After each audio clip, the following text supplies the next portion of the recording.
ఓం శుక్లాం వరధరం విష్ణుం శశివర్ణం చతుర్భుజం ప్రసన్నవదనం ధ్యాయేత్ సర్వవిఘ్నోపశాంతయే. ఓం గురుబ్రహ్మ గురుర్విష్ణుః గురుదేవో మహేశ్వరः గురు సాక్షాత్ పరబ్రహ్మ తస్మై శ్రీ గురవే నమః. ఓం వ్యాసాయ విష్ణురూపాయ వ్యాసరూపాయ విష్ణవే నమో వై బ్రహ్మణధయే వాసిష్ఠాయ నమో నమః. ఓం నారాయణం నమస్కృత్య నరం చైవ నరోత్తమం దేవీం సరస్వతీం చ సంతతో జయముదీరయేత్. హరి ఓం. ప్రియ భగవద్బంధువులారా, ఆస్తిక మహాశైలారా, విష్ణు పురాణానికి మనం స్వాగతం పలుకుతూ, ఆత్మానం రథనం విద్ధి శరీరం రథమేవతు బుద్ధింతు సారథం విద్ధి మనః ప్రగ్రహమేవచ. మన ఆత్మ, మన శరీరము, మన బుద్ధి, మన మనస్సు ఇవన్నీ కూడా ఒక రథంలాగా మారితే ఆ రథాన్ని అధిరోహించినటువంటి శ్రీమన్నారాయణుడు మనకి సద్బుద్ధిని సద్గతులను కలుగుజేయుగాక అని మరొక్కసారి మనం స్మరణలోకి తెచ్చుకుంటూ విష్ణు పురాణం 22వ అధ్యాయంలో ఉన్నాం. ఈ 22వ అధ్యాయం పూర్తి కిందటి వీడియోలో అయిపోయింది. కాకపోతే సమయాభావం వలన 22వ అధ్యాయం భగవంతుని తాలూకా విభూతి వర్ణనము తెలుసుకుంటే ఏమిటి ప్రయోజనము అన్నటువంటి ఫలశ్రుతిని మరొక్కసారి మనం ఇక్కడ ఉటంకించుకుంటూ విష్ణు పురాణంలో ద్వితీయాంశంలోకి మనం బయలుదేరి వెళదాం.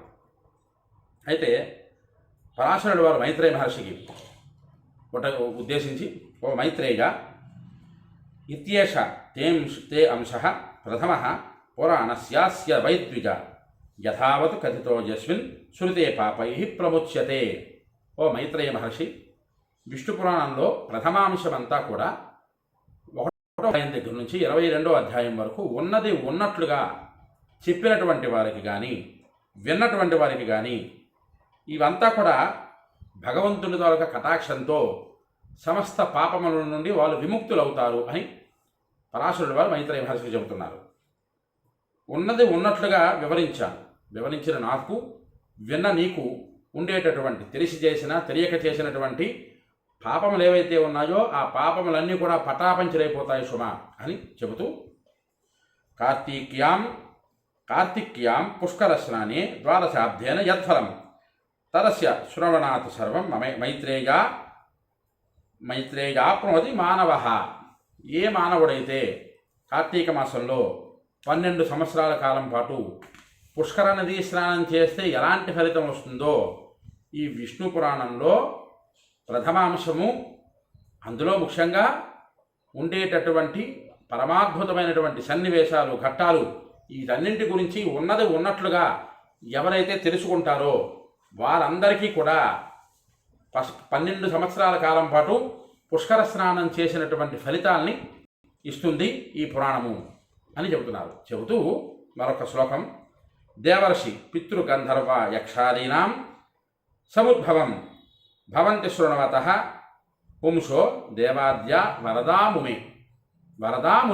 ఓ మహాముని మైత్రేయ, దేవతలు, ఋషులు, పితృదేవతలు, గంధర్వులు, యక్షులు మున్నగవారు వారి యొక్క పుట్టుకను గురించి తెలుసుకున్నటువంటి వారందరికీ కూడా ఆయా దేవతల తాలూకా కృపా కటాక్ష వీక్షణాలు కలుగుతాయి సుమా. అంతేకాదు, వారు చేసినటువంటి చేష్టితముల ద్వారా వచ్చినటువంటి పాప పంకిలమైనటువంటి ఫలితాలన్నీ కూడా పూర్తిగా నశించిపోతాయి. ఒక్క విష్ణు పురాణంలో ప్రథమాంశం విన్నందువలన అందులోని ధ్రువోపాఖ్యానం దగ్గర నుంచి ప్రహ్లాదోపాఖ్యానం దగ్గర నుంచి అలాగే సృష్టిక్రమం దగ్గర నుంచి వచ్చిన ప్రతి ఒక్క అధ్యాయము కూడా ఉన్నది ఉన్నట్లుగా విన్నవారికి ఖచ్చితంగా భగవంతుడి తాలూకా కటాక్షం కలిగి తీరుతుంది అని పరాశరుడు వారు మైత్రేయ మహర్షికి చెప్పారు. ఇక్కడ ఇది శ్రీ విష్ణు పురాణే ప్రథమాంశే భగవతః శ్రీ విష్ణోః చతుర్విభూతి వర్ణనం నామ 22వ సమాప్తః. 22 అధ్యాయాలటువంటి విష్ణు పురాణం మొదటి అంశాన్ని మనం పూర్తి చేసుకున్నాం. ఇకపోతే అంశంలోకి వచ్చాం. ఇందులో చాలా విశేషణాలతో కూడుకున్నటువంటి అత్యద్భుతమైనటువంటి వివరాలన్నీ ఇందులో ఉన్నాయి ఈ 2వ అధ్యాయంలో. ఏమిటి ఆ వివరాలు? 2వ అధ్యాయము ఇంత తెలుసుకోవలసినటువంటి అవసరం ఏమిటి? ప్రథమోధ్యాయంలో విష్ణు భగవానుని చతుర్విధ విభూతి వర్ణనంతో మొదటి అంశం పూర్తి అయిపోయి 2వ అధ్యాయంకి వచ్చాం. ఈ 2వ అధ్యాయంలో మొట్టమొదటగా ప్రియవ్రతుని తాలూకా వంశవర్ణన. ఎవరి ప్రియవ్రతుడు, వారి తాలూకా వివరం ఏమిటి, అలాగే భూగోళ వర్ణన, అలాగే భారతాది నవఖండ విభాగము, అలాగే పక్షాది ద్వీపవర్ణన, పాతాళాది సప్తలోక వర్ణన, అలాగే నరకలోక వర్ణన, హరి మహాత్మ్య ప్రభావము, సూర్యాది గ్రహ సప్తలోక వర్ణనము, అలాగే కాల నిరూపణము, గంగా ఆవిర్భావ వర్ణన, జ్యోతిశ్చక్ర శివసుమార చక్ర వర్ణన, సూర్యరథము యొక్క అధికార దేవతా వర్ణన, సూర్య రథ వైష్ణవీ శక్తి వర్ణన, అలాగే చంద్రాది గ్రహవర్ణన, జడభరతోపాఖ్యానము, పరమశ్రేయస్సు గురించి సౌవీరరాజు ప్రశ్న, ఆ భరత మహారాజు చెప్పిన సమాధానం, రుభు నిఘాద సంవాదము, ఆత్మతత్వోపదేశనము, ఇలాంటి ఘట్టాలన్నీ కూడా మొత్తం 16 అధ్యాయాలలో ఈ రెండవ భాగంలో ద్వితీయాంశంలో ఉన్నాయి. ఈ ద్వితీయాంశంలో మొట్టమొదటగా ప్రియవ్రత వంశవర్ణనము. ఎవరి ప్రియవ్రతుడు, దాని గురించి మైత్రేయ మహర్షి పరాశరుల వారికి ఎలాంటి ప్రశ్న వేసిన ప్రశ్నకు ఆయన ఎలాంటి సమాధానాలు చెప్పారు, అవన్నీ కూడా ఈ ఘట్టంలో మనం తెలుసుకునే ప్రయత్నం చేద్దాం. శ్రీ గురుభ్యో నమః. ద్వితీయాంశ ప్రథమోధ్యాయ ప్రియవ్రత వంశవర్ణనోపాఖ్యాన. శ్రీ మైత్రేయ ఉవాచ. మైత్రేయ మహర్షి చెబుతున్నారు, భగవన్ సమ్యగాఖ్యాతం మమైత దఖిలం త్వయా జగతః సర్గ సంబంధి యత్ పృష్ఠోసి గురోమయా. మైత్రేయ మహర్షి పరాశరుల వారికి అడుగుతూ, ఓ గురువర్య అంటే మామూలుగా మనం పిలుచుకునేటటువంటి గురు ఏది అలా వస్తువుందుకో, గురు ఏది ఇలా కడగరా, గురు అలా మీదకెళ్ళు, ఇది కాదు గురువు అన్న శబ్దానికి అర్థం. ఇక్కడ గురువు అంటే దాని అర్థం ఏంటి, దాని పదార్థం ఏంటి, దానిలో ఉన్న బ్రహ్మ పదార్థం ఏమిటి, దాని అర్థం ఇవంతా మనం తెలుసుకున్నామంటే గురుగీతలోకి వెళ్ళిపోవాలి తప్ప, గురోపదేశంలోకి వెళ్ళిపోవాలి తప్ప మనకి పురాణం నడవదు. కాబట్టి మైత్రేయ మహర్షి పరాశరుడు వారికి సంబోధిస్తూ, ఓ గురువర్య, ఎలాంటి గురువర్య, భగవన్ సమ్యగాఖ్యాతం మమైతదఖిలం త్వయా జగతః, జగత్స్వరూపుడమైనటువంటి ఓ గురువర్య. మనం విద్యాభ్యాసం చేసినప్పటి దగ్గర నుంచి, వేద విద్య దగ్గర నుంచి, ప్రస్తుత కాలమాన విద్యలలో నేర్చుకోవలసినటువంటి ఆ పదార్థము ఎవరైతే మనకి దాని గురించి నేర్పిస్తున్నారో వారిని గురువు అని పిలుస్తున్నారు. గురువు అంటే పనికిమాలినటువంటి వేషాలు, వెక్కిరి వేషాలు వేస్తూ గురువు అనేటటువంటి పదార్థానికి నీచమైనటువంటి ఆలోచన చేసేటటువంటి మనకి మైత్రేయ మహర్షి ఒక గొడ్డని పెడుతున్నారు. గురువు అంటే జగత్స్వరూపుడమైనటువంటి ఓ గురువర్య, నీలోనే నాకు జగత్తు మొత్తం కనిపిస్తున్నది. అటువంటి ఓ గురువర్య. గురువు అంటే తెలుగు మేషాలు ఉన్నారు, 1వ తరగతిలో మనకి తెలుగు చెప్తున్నారు. ఆ తెలుగు అంతా కూడా గురువులోనే మనం దర్శనం చేసుకోవాలి. గురువు గారు ఆ మేషారు తెలుగులో మనకి రానటువంటి విద్యని మనకి అప్పచెప్తున్నారు, మనకి నేర్పిస్తున్నారంటే ఆ గురువు పాదాలు పట్టుకొని ప్రార్థించిన నాడు ఆయన నేర్పినటువంటి దానికి మనకి బుర్రకెక్కుతుంది. అలాగా గురువు అన్నదానికి ఇంకా మనం లోతుల్లోకి వెళ్ళడానికి నాకు నచ్చటం లేదు, ఆపుతున్నాను అక్కడే. మనస్సు గురువు అంటే విశేషమైనటువంటి పదార్థాల గురించి చెప్పాలని కోరుకున్నా ఇక్కడితో దాన్ని ఆపుతున్నాను. జగత్స్వరూపుడమైనటువంటి ఓ గురువర్య, నాచే అడగబడినటువంటి జగత్తు యొక్క సృష్టి సంబంధమైనటువంటి వృత్తాంతమంతా నీచే నాకు సర్వము చక్కగా వివరించబడింది. నువ్వు చెప్పావు, నేను విన్నాను, నేను అడిగిన ప్రశ్న నువ్వేదో సమాధానం చెప్పేశావు. ఇది ఇలా లేకిమాలిన ప్రశ్న వేయటం లేదు మైత్రేయ మహర్షి. నేను అడిగినటువంటి ప్రశ్నకి, నాచే అడగబడినటువంటి ప్రశ్నకి, అలాగే జగత్తు యొక్క సృష్టి సంబంధమైన వృత్తాంతమంతా కూడా నీచే నాకు సర్వము చక్కగా వివరించబడింది. అలాగే యో యమంశో జగత్ సృష్టి సంబంధో గతితస్వయా తత్రాహం శ్రోతుమిచ్చామి భూయోపి మునిసత్తమ. ఓ మునీశ్వర, ఓ మునివర్య, జగత్తు యొక్క సృష్టికి సంబంధించిన అంశం అంతా కూడా ఏదైతే చెప్పావో అందు మరికొంత విషయాన్ని నేను నీ ద్వారా గ్రహించాలి, వినాలి అనుకుంటున్నాను. ఇంతవరకు ఒక విధానం చెప్పావు మహానుభావ, ఇంకా నీ ద్వారా మరొక విధానం నేను తెలుసుకోవాలి అనుకుంటున్నాను.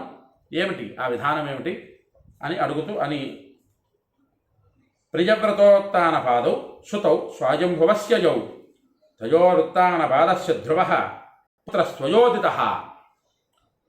ఓ పరాశర మహర్షి, నీ ద్వారా చెప్పబడినటువంటి ఇంతవరకు ఘట్టంలో స్వయంభవ మనువు ఈ సృష్టి ప్రారంభం చేసినాడు. జగత్ సృష్టికర్త అయినటువంటి బ్రహ్మదేవుడి నుంచి వచ్చినటువంటి మనువులలో స్వయంభువ మనువుకి 2 కుమారులని చెప్పావు. ఆ 2 కుమారులలో ఒక ఆయన ఉత్తానపాదుడు. మీకు జ్ఞాపకం ఉండే ఉంటుంది, మనం పూర్వఘట్టాలలో చెప్పుకున్నాం. ఉత్తానపాదుడికి 2 భార్యలు ఉన్నారని, అందులో ఒకదానికి సురుచి సునీతి అనేటటువంటి పేర్లని, అందులో ఒక ఆమెకి ధ్రువుడు పుట్టాడని అక్కడి నుంచి వచ్చినటువంటి ఘట్టమంతా నాకు వివరించావు 22వ అధ్యాయం వరకు. అలాగే ఉత్తానపాదుడైన ఆ స్వయంభవ మనువు తాలూక వంశాంకురము ప్రియవ్రతుడు కూడా పుట్టాడు కదా. అంతటి మనువుకి 2 కుమారులలో ఉత్తానపాదుడు తాలూక వివరమే చెప్పావు తప్ప ప్రియవ్రతుడి గురించి నాకు వివరించలేదు. చూడండి ఎంత చక్కనైనటువంటి ప్రశ్న వేశారో. మూలం ఎక్కడికి వెళ్ళారు? ద్వితీయాంశంలో మొదటి అంశంలో ధ్రువోపాఖ్యానం దగ్గర నుంచి మొదలుపెట్టుకుంటే, స్వయంభవ మనువు దగ్గర నుంచి మొదలుపెట్టుకుంటే ఇంతవరకు 22వ అధ్యాయం వరకు ఇంచుమించుగా ప్రహ్లాదు వంశవర్ణం అంతా కూడా చెప్పుకుని మనం వచ్చేసరికి 22 అధ్యాయాలు పూర్తయ్యాయి. కానీ మైత్రేయ మహర్షి అంటూ అడుగుతూ, ఉత్తానపాదుడైనా ఆయన గురించేనా ఇలాంటి ఘట్టాలలో తెలుసుకునేది? ప్రియవ్రతుని గురించి మనం చెప్పుకునేటటువంటి అవకాశం లేదా? ప్రియవ్రతుడి తొలగ వంశం, ఆ వర్ణన, దాని గురించి కాస్త నాకు వివరించు అని మైత్రేయ మహర్షి పరాశరుడు వారికి అడిగేటటువంటి ఘట్టం ఇది. అలా అడగగానే ఆ పరాశరుడు వారు ఉటంకిస్తూ ఇలా పలుకుతూ, ఓ శ్రీ పరాశర ఉవాచ కర్దమస్యాత్మజాం కన్యా ఉపయేమే ప్రియవ్రత సామ్రాటు కుక్షిస్త తత్కన్యే దశపుత్రాస్తథాపరే. ఓ మైత్రేయ మహర్షి, నీలో ఉండేటటువంటి జిజ్ఞాసని తెలుసుకుందామనేటటువంటి ఆలోచనలో నేను ఆ సమయానికి వచ్చే ముందరే నీవు ప్రశ్న వేస్తున్నావు. గురువుగారు మేషారు తను బోధించినటువంటి బోధనలో ఎవరైనా ఒక ప్రశ్న వేస్తారేమో అని ఎదురు చూస్తూ ఉంటారట గురువుగారు. ఆ ప్రశ్న వేసినటువంటి వాడు ఎంత చక్కనైనటువంటి ప్రశ్న వేస్తాడో అంత అత్యద్భుతమైనటువంటి ఘట్టాలను నడిపిస్తారు గురువుగారు. ఇంకా పరాశరుడు వారు అనుకుంటున్నారు, ప్రియవ్రతుడు గురించి ఇంకా మనం చెప్పలేదు, అది కూడా చెప్పాలేమో అని అనుకుంటున్నట్టుగా ఉన్నట్టుగా ఉన్నది ఆఖ్యానంలో. కానీ ఇక్కడ అది రాయలేదు పురాణంలో. కానీ ఇక్కడ పరాశరుడు వారు ఆ మైత్రేయ మహర్షి అడిగినటువంటి ప్రశ్నకి సమాధానంగా ప్రియవ్రతుడు కర్దముని యొక్క కుమార్తెను వివాహం చేసుకున్నాడు. ఆమెకి 2 కుమార్తెలు కలిగారు. ఎవరు వారు? సామ్రాట్టు, కుక్షి అనేటటువంటి 2 కన్యలు పుట్టారు. అలాగే మరో 10 మంది కుమారులు కలిగారు. జాగ్రత్తగా ఇక్కడ ఈ ఘట్టం చాలా విశేషణంతో కూడుకున్నది. ఇక్కడ ఈ ఘట్టంతో ఆపుదాము. మరలా యథఘట్టం ఏమిటి, దాని విశేషణాలు ఏమిటని చెప్పుకునే ప్రయత్నం చేద్దాము. ప్రియవ్రతుని యొక్క భార్యకి ప్రియవ్రతునికి కలిపి ఒక సంతానం 12 మంది సంతానం కలిగారు. అందులో 2 కుమార్తెలు, 10 మంది కుమారులు. అందులో 2 కుమార్తెలలో ఒక ఆమె పేరు సామ్రాట్టు, ఇంకొక ఆమె పేరు కుక్షి అనేటటువంటి 2. అనగా మరొక 10 మంది కుమారులు కలిగారు. మహాప్రాజ్ఞ, మహావీర్య, వినీత, దయితాపితు, ప్రియవ్రత సుతా ఖ్యాతాస్తేషాం నామాని మే శృణు. ఆ ప్రియవ్రతునికి కుమారుడు మహాప్రాజ్ఞులు, మహాబలవంతులు, వినయవంతులు, శీలవంతులు, తండ్రికి చాలా ప్రియమైనటువంటి వారు అని వారందరూ కూడా వాసికెక్కారు అని చెబుతూ వారి పేర్లని ఉటంకిస్తున్నారు ఇక్కడ పరాశరుడు వారు. అగ్నిధ్రశ్చాగ్ని బాహుశ్చ వపుష్మాన్ ద్యుతిమాంస్తథా మేధాతిథిర్భవ్య నవనః పుత్ర ఏవ చ జ్యోతిష్మాన్ దశమస్తేషాం సత్యనామా సుతో భవతు ప్రియవ్రతస్య పుత్రాస్తే ప్రఖ్యాత బలవీర్యతః. ఇలా 10 మంది పేర్లని ఉటంకించారు పరాశరుడు వారు. ప్రియవ్రతుడి తాలూకా కుమారుడు 10 మంది. అగ్నిధ్రుడు, అగ్నిబాహుడు, వపుష్వంతుడు, ద్యుతిమంతుడు, మేధాతిథి, భవ్యుడు, సవనుడు, పుత్రుడు, జ్యోతిష్వంతుడు, ఇలాగా 10 మంది పేర్లని ఉటంకిస్తూ ఈ 10 మంది కూడా ప్రియవ్రతుని ద్వారా కుమారులు. అందులో 10వ వాడైనటువంటి వాడు జ్యోతిష్వంతుడు. ఆయన సార్థక నామధేయుడైనాడు. ప్రియవ్రతుని కుమారులు బలంలో కానీ పరాక్రమంలో కానీ అత్యంతమైనటువంటి శక్తి సామర్థ్యాలు కలిగినటువంటి వారందరూ కూడా చాలా ప్రఖ్యాతులు అని చెబుతూ ఇక్కడతో ఈ ఘట్టం మనం పూర్తి చేసుకుందాం. ఇంకా 10 మంది ఎవరు, ఏమిటి సంగతి, వారి తాలూకా వివరాలు ఏమిటి, ఇవన్నీ కూడా ఈ ప్రియవ్రత వంశ వర్ణనంలో 43 శ్లోకాలతో ఉన్నది.